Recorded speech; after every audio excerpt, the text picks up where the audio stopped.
Hello दोस्तों, मैं हूँ रुबैया मलिक और आप लोग सुन रहे हैं आरोही और विराट यानी कि वीर और अनन्या की कहानी। इस कहानी में आगे क्या होने वाला है, आइए सुनते हैं। सभी को चुप देखकर राजेश जी कहते हैं, वहाँ अनन्या अकेले रहेगी तो सभी को यहाँ पर टेंशन रहेगी और आप सब चिंता मत कीजिए, अनन्या हमारे गेस्ट हाउस में रह लेगी अगर वो घर पर नहीं रहना चाहेगी तो। राजेश जी के बार बार कहने से कोई भी मना नहीं कर पाया। आखिर सभी ने हाँ ही कर दी। थोड़ी देर में मिताली की विदाई होने लगी। उसकी विदाई पर सभी रो रहे थे। रेहान के भी आंखों में आंसू थे और हो भी क्यों ना, बचपन से लेकर अभी तक उसने दोनों में कोई फर्क नहीं किया था। मिताली सभी के गले लगकर रो रही थी।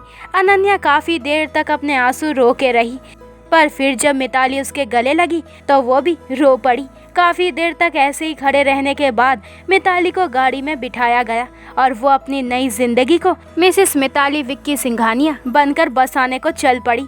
उनकी शाम को फ्लाइट थी, इसलिए मैरिज हॉल से वापस पग फेरे के लिए आ गए। राजेश जी के सारे रिश्तेदार जा चुके थे, बस चारों ही बचे थे जिन्होंने शाम की फ्लाइट से वापस जाना था। अनन्या अभी कुछ दिन रुककर जाने वाली थी।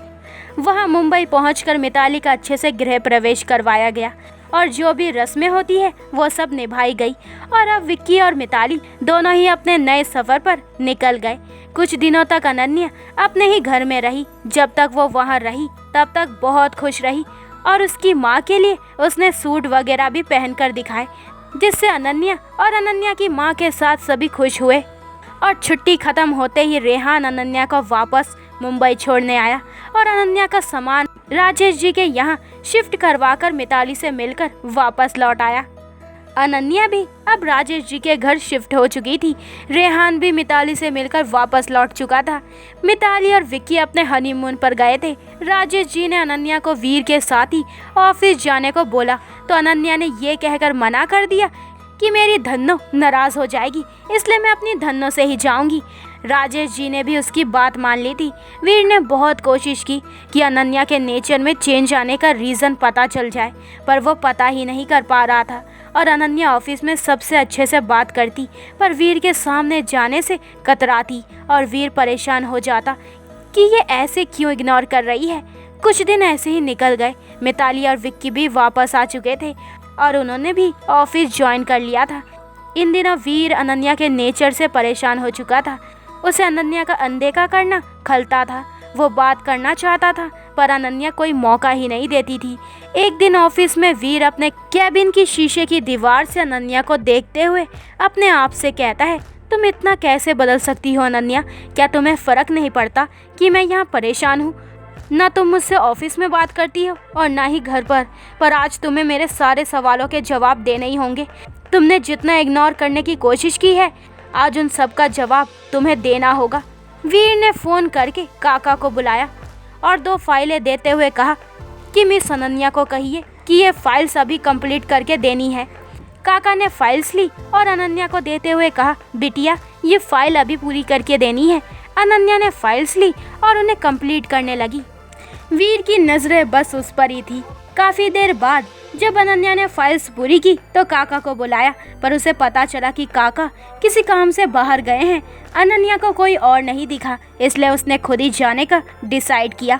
उधर से वीर ये देखकर मन ही मन मुस्कुराते हुए कहता है, अब तो खुद ही आना होगा मिस अनन्या। थोड़ी ही देर में उसके कैबिन का डोर नॉक हुआ। उसके कमीन बोलने पर अनन्या अंदर आई। अंदर आकर उसने सामने देखा तो चेयर पर कोई भी नहीं था। वो कुछ समझती कि वीर ने अपने कैबिन का डोर लॉक कर दिया। अनन्या ने जब पीछे मुड़कर देखा तो वीर को देखकर एक पल को चौंक गई, पर फिर नॉर्मल होकर बोली, ये फाइल्स कंप्लीट हो गई है सर। वीर ने फाइल्स ली और उसे वहीं चेयर पर रखते हुए बोला, मुझे तुमसे कुछ बात करनी है। अनन्या कहती है, आई एम सॉरी सर, मुझे बहुत सारा काम है।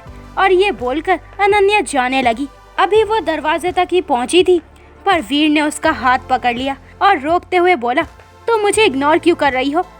अनन्या बिना किसी भाव के कहती है, मैं आपको कोई इग्नोर नहीं कर रही हूँ। मैं आपको क्यों इग्नोर करूँगी? मैं आपको कोई इग्नोर नहीं कर रही हूँ।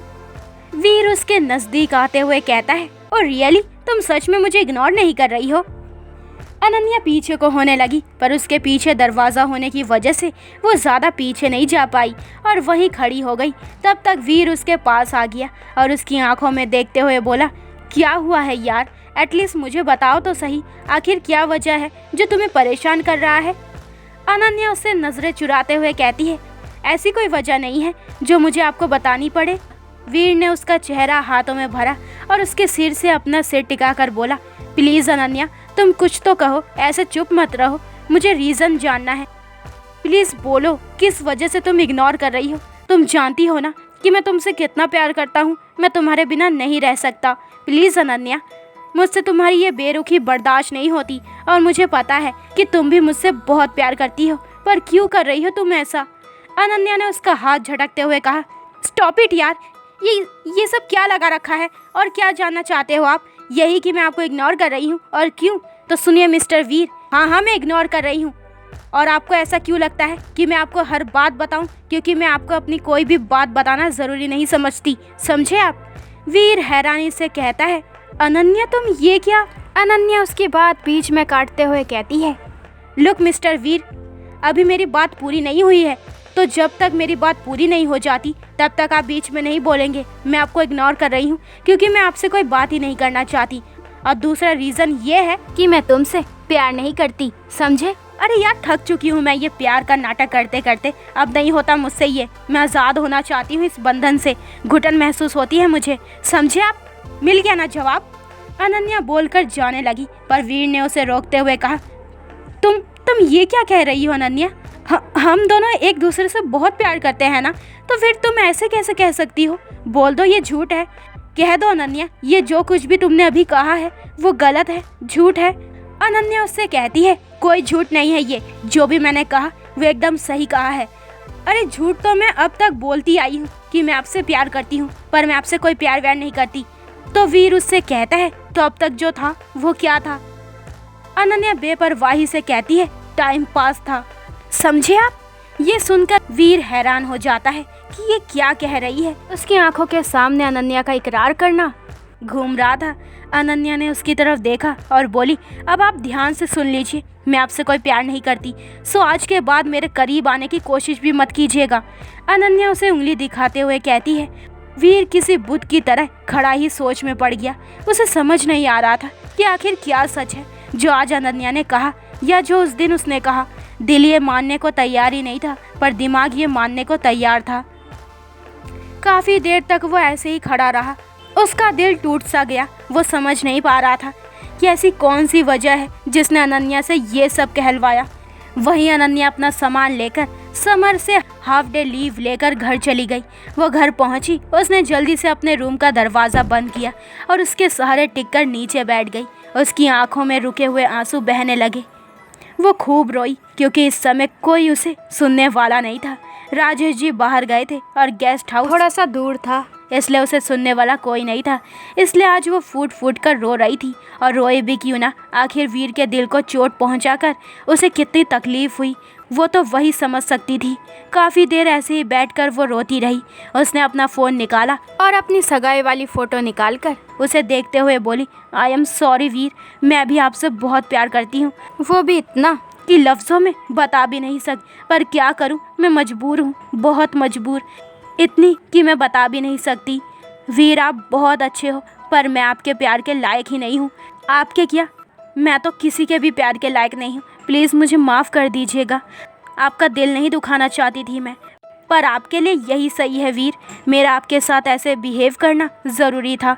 आप कुछ समय तक मुझे याद रखेंगे, पर एक दिन आप मुझे भूल भी जाएंगे।